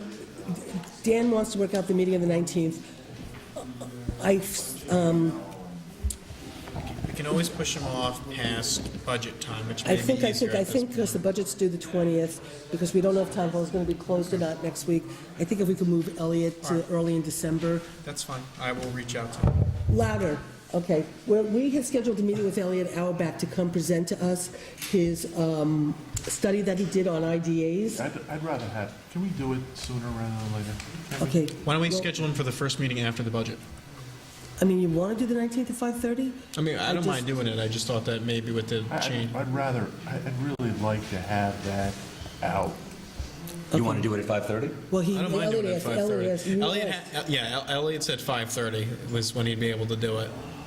So it's next do it. Do we Wednesday have at enough time to, 5:30. you have enough time to change that for tomorrow, right? You can just republish 5:30? No. Put online. Okay, so you want to... Is Elliot okay with that, though? No, Yeah, Elliot's no, the this- one who asked. Elliot's the one who Elliot's the one who asked. asked. Yeah. We have it scheduled for 6:30. 6:30. Elliot asked He if we just could was move it to asking. 5:30. He's got another engagement as well. Okay. Okay. So we're gonna keep it for So next he has Wednesday, a drop dead 5:30, and there was nothing here, 5:30. right? There was nothing. What did you like, Jeff, while we were waiting? What was the quote that you liked so much? The skyscrapers at the Oh, college? the skyscrapers of the college. That we need to provide Protect. services with a ladder truck, and the cost of, to us for a ladder truck because of the skyscrapers at the college. Jeff picked up on that one. And your name was on the letterhead, along with a very young John Katz as judge. Are we back on? We're back on? Yes. What do you have next? Are we back on? Yes. Okay, so anyway, we're going back to, if we tried to do the budget on Wednesday, the thing that I'm just really working at right now is just really the money that we're going to take, what fund balances I reimburse, and where we raise the taxes, and that's what I'm just trying to calculate, and, you know, I'm looking at those spreadsheets that I did for you, so we can see where we are next year, and that's really pretty much all we have left to do So- for adopting the budget. Can we just have Roseanne then, Yeah. if she's going to publish it, then Yeah, publish it Wednesday, 5:30, and then we'll do the budget. And I'll reach out to Elliot tomorrow. This I coming know. Wednesday? Yeah, and then we'll And then adopt the are budget we going Wednesday, to and then we then- won't have the meeting Thursday. and then cancel Thursday's Yeah. meeting? Okay. Yeah, because we're not going to really have, okay? Okay. I think this board has met a lot for the past 2 months. I've met with you guys more than I have with my wife at this point. Yeah. It's so nice to see you, sweetheart. Okay, so, Can I ask? Sure. The part of the meeting with Elliot Auerbach, is that open to the public? oh, yeah, Yeah, no, it's it's going to be present. publicly noticed. It's going to be a presentation of his report that he recently put out on the IDA. Yeah, so it's a public presentation. We're asking him, even though we got his report, we want him to present it publicly to the community, and we want to be able to ask questions. There was a because that's significant amount of community interest generated by his report. So, Good, where's my deal? okay, so why don't we do a quick update on the town hall move, but I think we already did that. Everybody has already started packing up. We thought that we'd be closing town hall on Monday, starting to do the remediation and the move, but because of some problems, Central Hudson, we need to thank profusely, because they had come out 3 weeks ago to tell us what to do. We did it, then they realized that they needed to put a new pole in because of the demand on it. It was going to push us back about a month, so I made a couple of calls and told them that it was really desperately needed for them to do this immediately, as opposed to pushing us back, because we're in such a difficult situation. They came out, they did it, they arranged things, they were really terrific. Unfortunately now, based on our building, there's still more electric needs, so we're trying to figure out a solution, and we'll go from there. I don't think there's any other updates on the building, right? Uh-huh. But if any, but it's actually, it's a nice building. It's nice. You're trying to move like all months, are you going to like? This is, the way it was done was that we were closing next week was the plan. And then they were going to start with the assessor's office, clean all, do all the remediation, pack everything up, get it out right away, move it up there. Then they were going to do the building inspector's office next. Then they were going to do the town clerk's office next. Then they were going to do the bookkeeper, supervisor, and payroll last, because it's a payroll week. So we needed to do that. So Can they do it one a day, do you think? well, yeah, they were going to be able to clean up and then move out and get the stuff up there, and then the people could then go to town hall and start setting up their office. So the hope was to each day move another office and keep everything moving, and then the following week, be open for business, and then, so that's the plan. It was the plan until today. And I got pulled out of my office for an emergency meeting. Still And- isn't, but don't have the start date, exactly, kind of. Yeah, we'll still move the same way. It's whether we do it this Monday or we do December 1st. And honestly, at this point, realizing that we have to do the re-levies, so we did the re-levies, so we're done with that. Okay, and hopefully I can take care of some of the budget stuff tomorrow. So we'll see. It's really in Chris's hands right now, and Central Hudson's. It's not fun. Not fun. Okay, so that's the town hall move, okay. A couple of other just really quick things. We did the reappointment, we did the space needs thing, we did the update, we did the budget. Standard So work day? now we need the standard work day. Rosanna, do we have, That's for, Is that just a Judge simple Bacon? approval? it's just a simple approval that's for Judge Bacon, right? It's for yourself, I thought, too. No, it's for Judge Bacon. Yeah. This is the one we Yeah. we put over from last time, right? Yep. Okay. And we don't have to do one for Dan? Yeah, I may have forgotten to submit a paper. Beginning of the year, end of the year. I'll get Okay. to that. And then the year. So, This isn't. okay, so what do? We need to make a motion to, 70, 80,000? It's basically just adopting this. Okay, so, I have I'd like- blank sheets, I don't have the, It was online, this one, too. Yeah. yeah, and I thought when I printed it off, I didn't see actually names in it or anything. I had a blank sheet, it's amazing. Yeah, no, Yeah, that was the blank one, this is the one that's filled out. Yeah. So I'd like to move this. Second. All in favor? Aye. Aye. Motion's are carried. There we go. Okay, good, done. So there's, oh, you know what, what's not on here was, but we haven't gotten the police report yet. It's cystic fibrosis, but this is not until, That's not, That's for a totally. while, yeah. right? The one is Roseanne, I can't find, Roseanne, I was trying to find the name, and I apologize because I thought I was going to get home before the BAR appointment.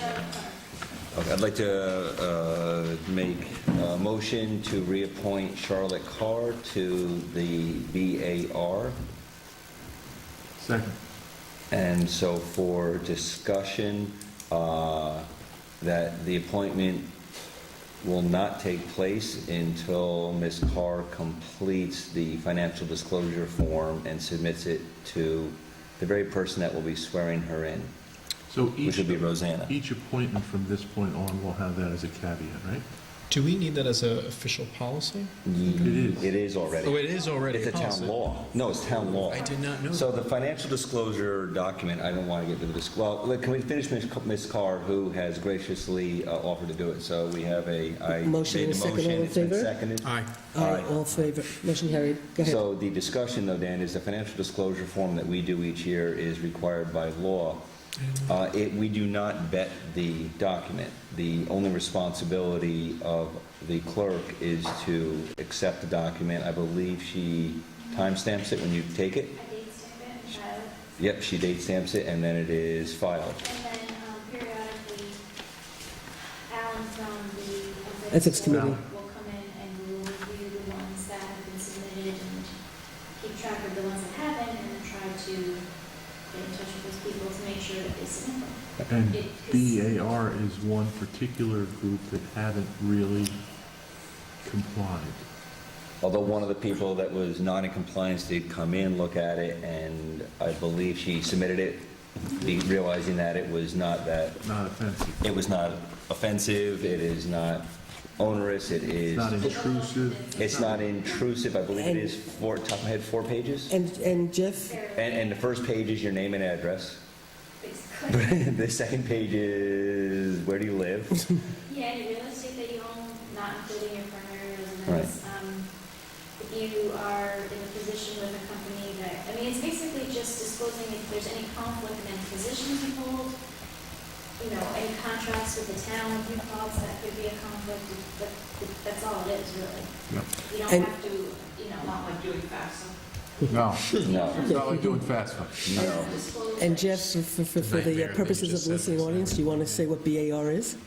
Board of Assessment Review. They are the people that go on, and if you would like to have a discussion about what your taxes are on your home and what your home is valued at, the Board of Assessment Review meets each. Rosanna, what's the schedule? I always it's For the year. they meet in just prior to the. No, they meet Sometime once. in April, I think in April. I Is think it, is when- is it, it's just yeah. prior to the taxes being closed almost, so it's April, May. It's when it's April, May. before she submits. It's Grievance Day, like April or May. Yeah, They so, only meet yeah. right before that. Okay, so we moved in. so Charlotte is, and you'll contact Charlotte? Yeah. Thank you very Okay, much. so the only thing, well, we have the warrant, but we also have to do a just quick executive session for an update on the contract negotiations and the meeting that Jeff and I had today. So why don't we do the warrant first then? So you want to do the warrant? So we need to thank Rachel and Arlene for an absolutely amazing job that they did getting this warrant ready for tonight, being that it wasn't really ready until, wasn't due till next week. There are some, I don't believe we have them, and Dan, if you do end up going in to look at any of the warrants, there are some of them that actually do have negative balances, but in discussions with Arlene, they will be corrected. We just need to do some budget modifications and transfers. We do have the money, it's just a matter of the money was accrued to accounts and has not been reflected I back mean, into. technically, because we're meeting next Wednesday, we really could do this next Wednesday, but... Let's do it now to get it out, because then they can themselves, process, then she can process Oh, right, the we want to do checks. that anyway, because we don't know if we'll be closed Then next she can week, get so the checks absolutely, we out have so to she's do it, not because, printing right, And we'll do Because we- the line changes next Wednesday, all right? yeah. So do you want to So, do it, Kevin? Kevin, you want to move it? I'd like to move that the town pay a total of $469,239.18, the amount set forth in the warrant that's dated November 13, 2014. Second. Any discussion? All in favor? Aye. Motion so carried. I just want to thank our bookkeeping staff Yeah. again for producing this. It was incredible. They were able to get it, and we were sad to see they were still there when we came. They were there early this morning, and they were still there when we got back. Really, really good. They really Very killed good. themselves. There you So go. you want to go into executive? Yeah, so I'd like a motion for the purposes of going into executive session to just update the board on contract negotiations that Jeff and I had today in regards to the Teamsters. So moved. Second. Making any actions? Second? We won't be taking any There won't be action. any action. Sure. What was the amount that the rescue squad was asking? They've gotten about $145,000 every year. Right. They In their want, budget that they submitted, what was? well, they wanted $200,000 this year, but there's $25,000 the village owes them as a one-time payment. So because of that they haven't gotten it, they asked for another $25,000, but they really need 50 more. But right now, they're actually asking for, they get 150, they want 200. Much more Right, interesting. but because the village had committed to giving them $25,000 last year, and the village budget doesn't end until May, and the rescue squad's last year budget is closed, they can get the 25 for this year, ask the town to give them 25, but next year they'll probably need the 50,000. What do you mean? Last year they asked for $50,000 over and above to pay for this extra paramedic, okay? And so we were able to get the village to agree to pay $25,000, and we were gonna pay $25. So we put $25 into our B fund, $145 in the A fund, and the village said it was a one-time expense. We said it was one-time expense because we were gonna readdress where we go with everything. The village has yet... And so they needed $50,000 this year, but in the conversation that I had with them, because the village hasn't given them the 25, and last year is closed, but the village budget doesn't close till May, they were going to ask them for that money and use it to apply for this year, for next year, and then they asked for just 25, but they still really will need in the future 50,000. Is that okay? Well, let Bill ask, and then I'll try to explain. The amount in the budget right now, What? Yeah, it's okay. Problems with the electric at the site, what's that? Why don't you ask Chris? He can explain it to you better than me. Okay. And so Right. when do you expect to hear? This is, Chris was supposed to, was working on some things today. He probably has some things he has to figure out tomorrow. Then we'll make a decision tomorrow. What?